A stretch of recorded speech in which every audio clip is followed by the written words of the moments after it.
As we take a look now at the starting lineup, in the front row, we've heard from Jason Leffler and Dave Steele. They occupy row one. In the second row, it's Jimmy McCunin, Hot Rod, Johnny Heidenreich.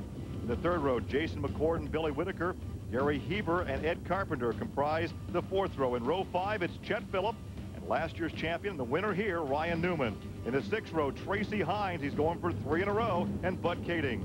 In the seventh row, Brian Tyler and Brian Paulus. In row 8, J.J. Yaley and Russ Gamester, the runner-up in this series last year. Paul White and Brod Knopfsinger occupy row 9. In the 10th row, it's Tony Elliott and Jimmy Sills, a 3-time Silver Bullet champion. In the 11th row, Jay Drake and Bobby McMahon. In the 12th row, Eric Gordon and Dave Darwin. Row 13, A.J. Fike and Jack Hewitt. Casey Kane and Todd Kane occupy the 14th row. In row 15, it's Pat Abald and beat each other into turn number 1. Look at Jimmy McCune back there in that blue number 2. That's a teammate to Ryan Newman, and he gets a good start. In fact, well, not a very good start for the number 19. Boy, a big, huge bunch of cars getting into turn number 1, 2 and 3 abreast. You see that yellow 77 car. No, that's the 7 car of Eddie Carpenter. I thought that was the 77 car, is that yellow car of Eddie Carpenter back there that went from the outside to the inside.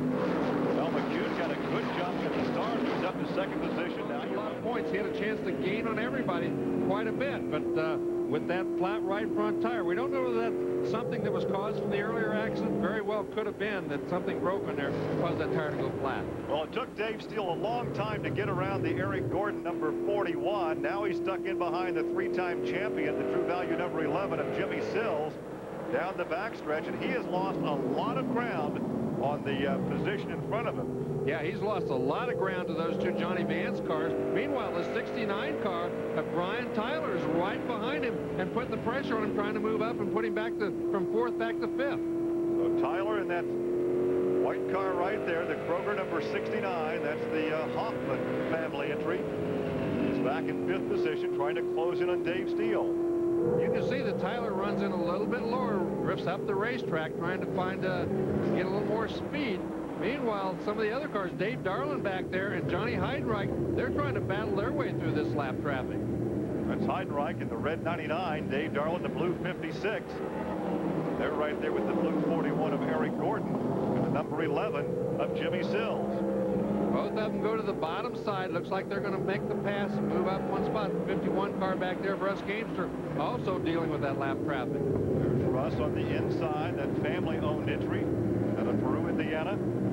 Casey Kane in the 67 car got a great run off that corner. Looks like he's going to go by the lap car and Russ Gamester all at the same time. Those other cars look like they pulled the parachute as he went by on the low side. Well, they got out of the throttle just a little bit, and he had a great run on him coming off of that corner, and he just blew him away. Look at this battle for 4th position. You look across the track to the 69 of Brian Tyler, and look at Dave Steele sawing that steering wheel. The handling is starting to go away. Well, it looks like the race car is getting a little bit. See how easy it was early in the race? Now then you can see him. When he jerks it back to the right, that's because the race car is getting a little bit loose. So the more he jerks it to the right, the looser it's getting, and you can see he's doing it more and more every lap. Well, Brad Knopfsinger is back out on the racetrack after a lengthy pit stop after that shower of sparks. And now let's see if we can see the 69 make a move to the inside as you watch the eyes of Dave Steele, the veteran from Tampa, Florida. That is intense concentration. You've got to see, you've got to watch exactly what you're doing. You've got to concentrate on where you want to go. His eyes never move to the left. He's not worried. He sees him over there in his peripheral vision, but he doesn't look toward him. He's looking at where he wants to go and where he wants that race car to go. There he looks over there one time to take a look because he's got to get past for position, and Tyler makes the pass. Now, he came in tonight 29 points behind Hine and 13 behind Knopfsinger, but he could emerge as the leader in the point standings.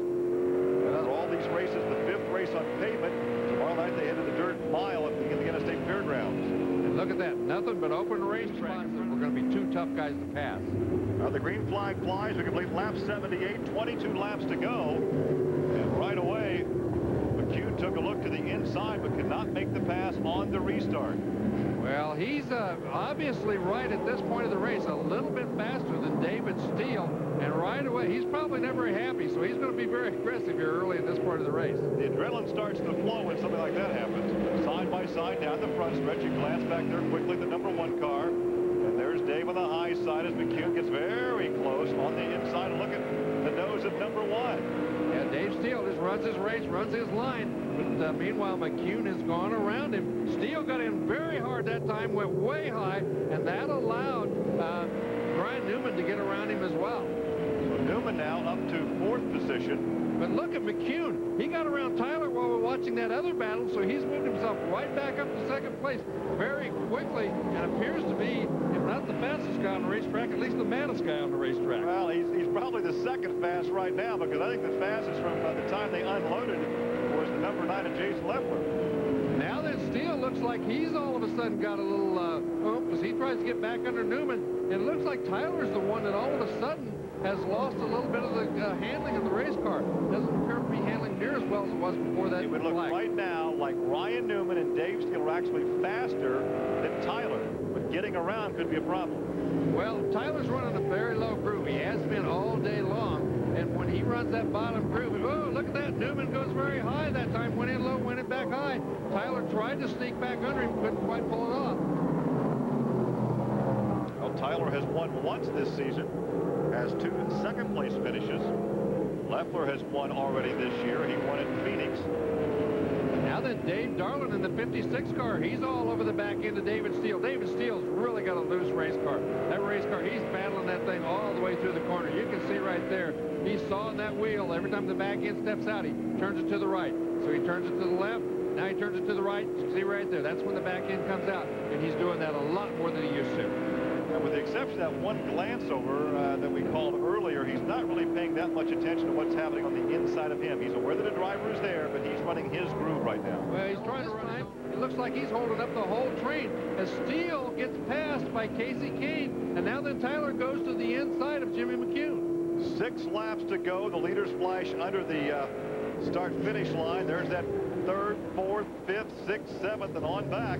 There's Casey Kane in the red 67, the Zarunian car. There's the Kroger number 69 of Brian Tyler.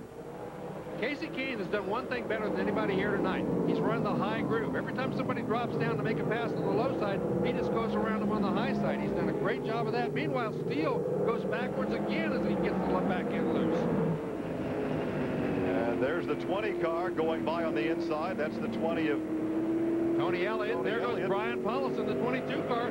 He's losing a lot of spots right here in these last 10 laps. Well, 4 laps to go as your leaders come down the front straightaway, and still Newman not being able to close in on the leader, Leffler. Leffler looks like he's going to lead this thing from wire to wire. And we'll pan back now to show you the distance back to 2nd position. Well, he's got about 15 car lengths or 20 car lengths on Ryan Newman. Ryan Newman very quick, but he just doesn't hold the candle. I can tell you, Tony Stewart's sitting down there and watching this race thinking, man, my race car is fast. Well, 3 laps to go. Yeah, he's got things well in hand. That race car is handled perfectly from the time they unloaded it off the trailer tonight. They've tested out here. They've definitely found the handle. And that car does not have anything on it to lower the back end like Johnny Parsons was talking about earlier. Talk about versatility, of course. He runs the Busch cars. He has a ride with Treadway in this year's Indianapolis 500. Very versatile. A 3-time USAC midget champion, a former Silver Bullet champion. And he's about to pick up the win here. 1 lap to go. The white flag from starter. Well, the white flag is out. He's got a huge lead. The first 2 guys are way ahead of everybody else. And meanwhile, Jimmy McCune is really struggling to hang on to his position right now. Half straightaway advantage as Wally Shear will have the checkered flag as he comes off the corner. Here is Jason Leffler winning for the 2nd time this season. And a happy crew there celebrating in the pit lane as he brings that beast number 9 to victory lane, setting a new track record in qualifying, led every lap through 1 red flag period, a number of yellow flags. They bunched up behind him, but nobody had a thing for Jason tonight. No, he certainly didn't. Jimmy McCune hung on for 3rd spot. Casey Kane finished in 4th. So looked like McCune was the guy who didn't benefit very much from that last yellow. Well, of course, maybe that will speak well for what is to come later this week for that young man, because he's going to be in the Indy 500.